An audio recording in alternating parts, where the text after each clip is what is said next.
Avant, je pensais que les choses avaient un nom car on leur en avait donné un. Tout était simple, je disais d'un terme et les autres me comprenaient. Puis soudainement, on m'a demandé d'utiliser d'autres mots, ou dit que le mot que j'employais ne recouvrait pas le sens que je lui donnais. Finalement, le désert est arrivé et j'ai bien dû me rendre compte que sous prétexte de bonnes intentions, on pouvait mettre une sacrée pagaille dans la tête des gens simplement en changeant un petit mot de rien du tout.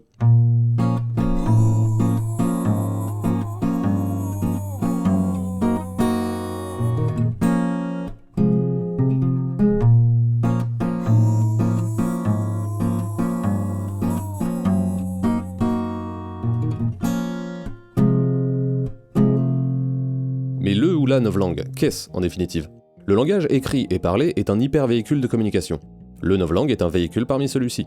Il consiste soit à diminuer la quantité de vocabulaire disponible afin de rétrécir le champ des pensées possibles, soit à modifier la définition d'un mot afin de modifier le sens attaché à celui-ci, soit à remplacer un terme du langage courant par un terme différent afin de réorienter son usage.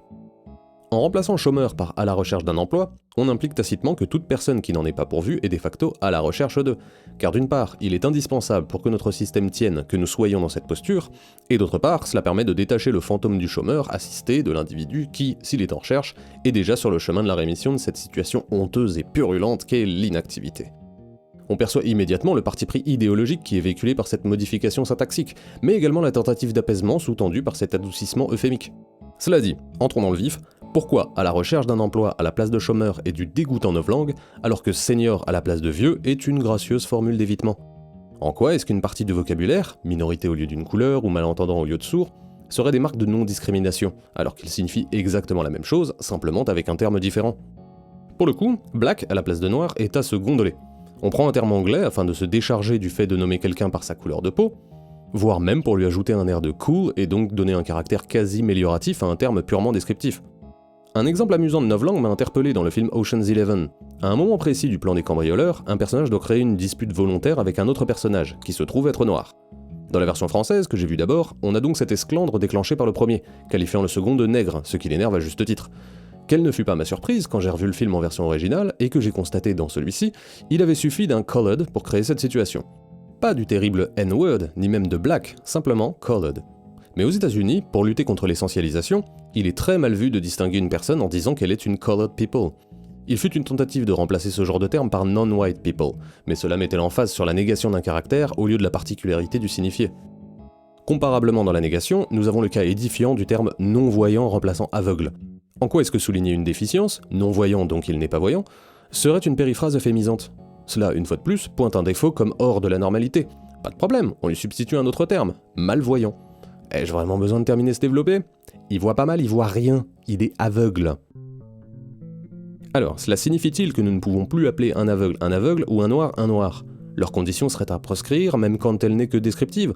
Non, mais on nous demande de le faire avec un terme différent, car si certains peuvent tirer gloire d'une caractéristique, le Sodoma était très fier de son surnom par exemple, d'autres s'offusquent, se sentant alors réduits à cet unique aspect, voire discriminés par celui-ci. Et c'est un des problèmes. Le coutumier « on peut plus rien dire » en est sa manifestation. On peut effectivement se sentir dépossédé quand on se fait traiter de raciste parce qu'on a seulement décrit quelqu'un en mentionnant sa couleur de peau, mais que nous l'avons fait à une personne qui, sur la défensive, perçoit immédiatement cela comme de la discrimination. On pourra toujours répondre que ce n'est pas nous qui avons inventé la négritude, la suspicion est de mise, car d'aucuns considèrent que le langage détermine la pensée et qu'une parole descriptive devient immédiatement réductive. Si mon ami vietnamien ne s'offusque pas de se faire appeler partout le chinois, pas de problème, pas sûr que ce soit le cas de tous. Et nous nous retrouvons du même coup dans une désorientation langagière, car le même mot peut être bien ou mal pris selon à qui nous nous adressons. Cela dit, il est compréhensible qu'on puisse discuter de termes qui heurtent la sensibilité. Que l'on soit d'accord ou pas pour employer tel terme, on peut au moins en parler car cela peut toucher profondément certaines personnes. Il est donc nécessaire de savoir quels termes sont problématiques et s'il est pertinent de déconseiller leur usage. Ce qui est moins compréhensible, en revanche, ce sont les cas où cela ne touche pas à la sensibilité des gens, mais où cela désigne des concepts, des actions, des organes ou des ensembles. Reprenons notre définition liminaire et voyons comment elle s'applique. Par exemple, troublant est le cas des ZEP, zones d'éducation prioritaire, qui ne sont ni éducatives ni prioritaires, mais destinées à concentrer les lascars perdus d'avance afin de signaler aux parents que le bon établissement, c'est celui d'à côté. Si l'on crée un ghetto, on appelle cette zone ghetto, et le ghetto finit par être revendiqué comme s'il s'agissait là d'un quelconque prestige, mais cela nous entraînerait sur les fonctions performatives et vériconditionnelles, un autre sujet que nous verrons une prochaine fois. Les ZEP sont l'exemple parfait du travail de la destruction du concept par la dégradation du langage. De même, quand un chanteur pourtant talentueux fait un morceau entier qui nous démontre qu'il n'y a plus 8 mots pour exprimer subtilement une idée, mais un seul mot pour 26 définitions, le problème de la conceptualisation se pose fortement. La richesse du vocabulaire étant corrélée à la richesse de l'expression. On pourra rétorquer que licence poétique, subversion de l'artiste, tout ça, et on aura peut-être raison, mais cela participe d'un effort partagé. Le monde politique souscrit volontiers aux novlangues, car cela lui permet d'une part d'avoir un lexique commun au plus grand nombre, ou, s'il n'est pas le plus grand, il est en tout cas le plus véhément, celui qui ne souscrit pas aux novlangues ne se battra jamais avec autant d'ardeur que celui qui souhaite l'imposer. D'autre part, de s'exprimer de manière technocratique, par exemple en prétendant défendre la classe moyenne quand on parle en fait de la classe favorisée, mot qui serait plus juste mais malvenu, car qui le ferait changer de place sur l'échiquier politique. Pour le moment, contentons-nous de nous demander pourquoi il est nécessaire de se questionner sur l'appellation de certaines entités qui ne semblent pas correspondre à ce à quoi elles servent ou sont destinées. Ne voyez-vous pas que le véritable but du novlangue est de restreindre les limites de la pensée ? À la fin, nous rendrons littéralement impossible le crime par la pensée, car il n'y aura plus de mots pour l'exprimer. Tous les concepts nécessaires seront exprimés, chacun exactement par un seul mot, dont le sens sera rigoureusement délimité. Toutes les significations subsidiaires seront supprimées et oubliées. Orwell a imaginé, grâce aux moyens de communication de son époque, les nôtres en moins répandus quantitativement comme qualitativement en somme, qu'il était possible de transformer la race humaine en gens n'aspirant plus à la liberté, simplement en disant que la liberté est l'esclavage, et grâce à quelques pirouettes de sophistique pour justifier cela. Mais en fait, si l'on s'écharpe autant sur peut-on dire ceci ou cela, faut-il éviter de prononcer ce mot, ou ce terme implique-t-il réellement ce qu'il recouvre, c'est pour une raison bien simple. Nous jugeons que nos mots conditionnent notre manière de penser. Car pour souscrire au fait que la langue change le rapport au monde, il faut adhérer au fait que le canal a une importance dans la conception de ce rapport. Petite digression, pour comprendre les implications du médium dans le message qu'il révèle, je vous conseille ma vidéo sur le sujet, pas indispensable pour le développement à venir, mais très épanouissante pour vous. Si. Revenons à nos boulons. Si la langue a, donc, une incidence sur le monde, on se trouve dans une conception dite nominaliste. Si elle ne l'a pas, il y a fort à parier que nous sommes en présence d'une conception réaliste. La confusion est aisée car aujourd'hui, nous serions plus prompts à penser que la première proposition est juste, donc jugée réaliste, alors que la seconde se nomme ainsi rend le tout très flou, donc je vais sciemment me répéter afin d'éviter toute erreur. Dans le nominalisme, les mots sont des conceptions renvoyant aux idées qu'on s'en fait. Dans le réalisme, les mots sont des idées décrivant la conception que l'on s'en fera. Pour le nominaliste, l'objet précède la pensée. Pour le réaliste, la pensée précède l'objet. C'est une manière fondamentale de voir le monde des idées. Dans le premier cas, nous percevons quelque chose et nous y accolons notre idée. Dans le second cas, les idées préexistent et nous les accolons à ce que nous percevons. Le nominaliste dit « ceci est un objet que j'appellerai table ». Le réaliste dit « je sais ce qu'est une table, ainsi je l'appellerai ». C'est pour cela qu'on dit que le nominaliste pense que l'objet précède la pensée et que le réaliste pense que la pensée précède l'objet. C'est un sujet qui a déchiré aussi bien les antiques que la scolastique, mais on considère aujourd'hui que dans la pensée occidentale, les nominalistes ont gagné. Sauf que... Petite parenthèse ignare. Cela nous amène à un parallèle assez remarquable avec la linguistique, domaine que je maîtrise peu mais sur lequel notre grille de lecture s'impose assez aisément. Il s'agit de l'hypothèse du déterminisme linguistique. En l'occurrence, nous avons une idée postulant que notre pensée est déterminée par notre langue. Substituez l'idée à la pensée et l'objet au mot et vous finissez avec un parallèle assez évident. En l'occurrence, les nominalistes sont les cognitivistes et les réalistes sont les déterministes. Pour les partisans du déterminisme, la langue sert à décrire fidèlement le réel, donc il n'y a de réel que ce que je peux formuler par ma langue, qui constitue les limites de ma pensée. Donc mes idées constituent les limites de ma pensée. On nous dit donc, sans langage, pas de pensée. Or, autant nous répondons aux réalistes que le monde ne disparaît pas quand nous fermons les yeux, autant nous répondons aux déterministes que nous contemplons tous le même monde, et que, si je peux avoir d'autres pensées que mon voisin qui en est situé à l'autre bout, et qui possède une langue qui n'est pas de la même époque, origine ou alphabet que la mienne, il n'empêche que nos différences sont bien moins importantes que nos points de comparaison. Le langage serait véhicule de communication, certes, mais de pensée, il paraît plus prudent pour le profane que je suis de songer que la langue peut effectivement être véhicule de communication de pensée. Mais véhicule de pensée même, cela peut paraître finir en hypothèse systémique et structuraliste. Je n'ai pas la compétence pour traiter du sujet, je ne statuerai donc pas. Cela dit, le rapprochement entre les deux sphères d'études me paraît avoir quelque pertinence, car dans les deux cas, on retrouve notre partition entre inspiration et construction. Fin de la parenthèse. L'objectif du novlangue est de créer un lexique correct s'appliquant à renvoyer une vision du monde que l'on juge pertinente, ou un lexique politiquement correct cherchant à représenter une vision du monde jugée bénéfique. Si l'on peut être prêt à le faire, c'est car l'on pense que notre vocabulaire a une incidence sur notre vision du monde, car celle-ci est socialement déterminée par notre langage. Et si tout est socialement construit, tout est socialement reconstructible. Dans cette hypothèse, le langage est reconstructible, donc la pensée est reconstructible. L'ennui étant, comme nous l'avons dit, que les choses ne sont jamais aussi faciles, et que la dissension, y compris au sein d'un groupe partageant les mêmes valeurs, est constante. Pour reprendre un exemple comparable à mon ami vietnamien, quid du terme PD? Il est considéré comme injurieux, sauf s'il est employé par un homosexuel ou accepté par celui-ci. Il y a division sur la terminologie. Certains s'enorgueillissent du terme PD, dont ils s'affublent en rigolant, trouvent homosexuel trop clinique, et refusent queer ou gay, car tout comme black, ils les trouvent politiquement corrects, ou tout simplement car ils n'aiment pas les anglicismes. Et que dire dans ce cas de la négritude, qui devient alors non plus une insulte essentialisante, mais une marque d'identité de référence recouvrant l'affirmation et la noblesse d'une culture commune.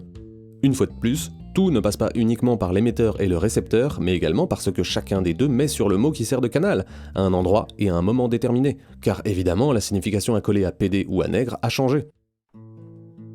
Et après tout, pourquoi pas? Une langue évolue. Nous autres diseurs de langue savons maintenant que nous sommes mortels. Le curseur est donc à positionner, pour les partisans d'une novlangue, sur ce qui est l'évolution positive ou pragmatique et ce qui est l'évolution néfaste ou cynique. Le management, par exemple, est un formidable vivier du novlangue le plus répugnant, travestissant les directives les plus iniques par une terminologie anglophone orientée exclusivement sur la performance, en s'assurant que tous soient complices volontaires de leur propre désorientation, managés comme managers. Mais c'est également en constatant le déplacement de la langue qu'ainsi on met à nu le problème du novlangue. En se laissant aller à trop de nominalisme, on pourrait choir dans le solipsisme, en affirmant qu'il n'y a pour ainsi dire pas de monde avant que nous ayons ouvert les yeux, ou tomber dans le piège hyper-relativiste de perturber tout référent commun, voire de pervertir ces mêmes référents, afin de délivrer un vocabulaire idéologique prêt à l'emploi. Mais on ne peut non plus sombrer dans un réalisme idéaliste, qui créerait un bassin d'idées préétablies, flottant benoîtement, attendant d'être pêchées par nos esprits afin de formuler nos pensées. C'est joli, mais c'est perché. Je recyclerai volontiers mon exemple de la poésie, dont la force évocatrice est de détourner, voire subvertir les mots, afin de leur donner une puissance vectrice d'émotions ou de sentiments.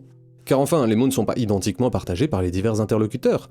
Une insulte entre amis n'a pas le même impact qu'avec votre supérieur hiérarchique. Les rapports entre le mot et la chose qu'il désigne n'est pas une évidence, et chaque mot possède plusieurs définitions, parfois contradictoires selon le contexte. Un sauveur de la nation peut devenir un criminel de guerre quelques années plus tard. Il n'a pas changé, mais son signifiant, lui, s'en est occupé. Qu'on considère qu'à changer le mot et donc la manière de concevoir, ou qu'à changer la manière de concevoir et donc le mot, au final, on s'y retrouve. On peut également remarquer que s'il est admis que le véhicule du langage influe sur la pensée, il n'est pas étonnant, dans l'autre sens, que le canal du novlangue incite chacun à aller le défendre. Et pour cela, il n'y a pas d'autre arme que la suspicion, la traque et la délation.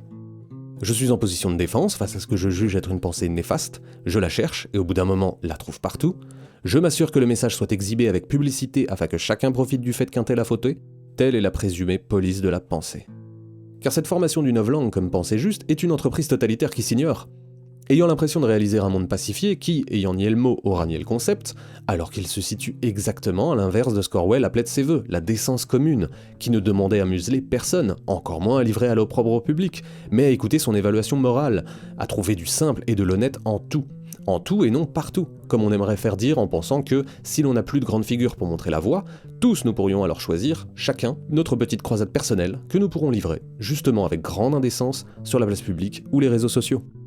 Car comment organiser un nouveau système de valeurs dans la masse d'opinions divergentes? Tout simplement grâce à la propagande négligeable, utilisant la puissance de la détermination du petit nombre afin de traquer chaque écart, signifiant le chemin à suivre, montrant que l'on occupe l'espace public, et ainsi que l'on frappera partout, avec hargne, jusqu'à ce que chacun sache quelle ligne doit être respectée par la majorité, car je suis partout, je vous observe, je vous trouverai et vous dénoncerai. En fait, le novlangue se résume à une affaire de phraséologie, à ce que l'on accepte, à ce que l'on refuse, et à ce que l'on met de côté.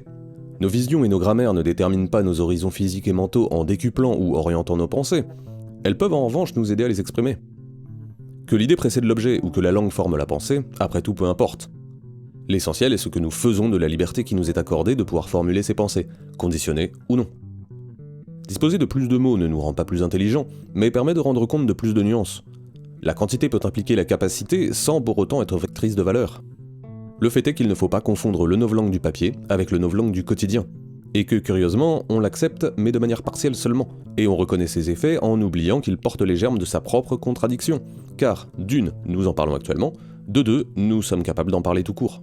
Mais 1984 reste un roman, et la langue reste un véhicule. Que l'on choisisse de nommer les choses d'une manière positive ou qui ne heurte pas peut paraître bénéfique, mais il ne s'agit que d'un cache-misère temporaire, car la langue évoluant, les mots se pensant et les sensibilités se différenciant, on se rendra compte qu'on a repeint la façade en oubliant l'intérieur du bâtiment. On peut s'écharper des heures sur le reconditionnement, avant de s'apercevoir qu'on a usé d'armes à blanc. Après tout, si d'aucuns souhaitent imposer un quelconque désordre linguistique, qu'à cela ne tienne. Il reste cependant important que cela ait une consistance pour chacun d'entre nous, et que, in fine, tout puisse continuer à se dire car cela n'a d'incidence que celle que vous y accordez. Que je parle des Martiens ne les fait pas spontanément débarquer, et que je ne parle pas de mon ami vietnamien ne le rend pas soudainement invisible. Car, en pensée comme en acte, cacher la Lune avec sa main ne la fera jamais disparaître.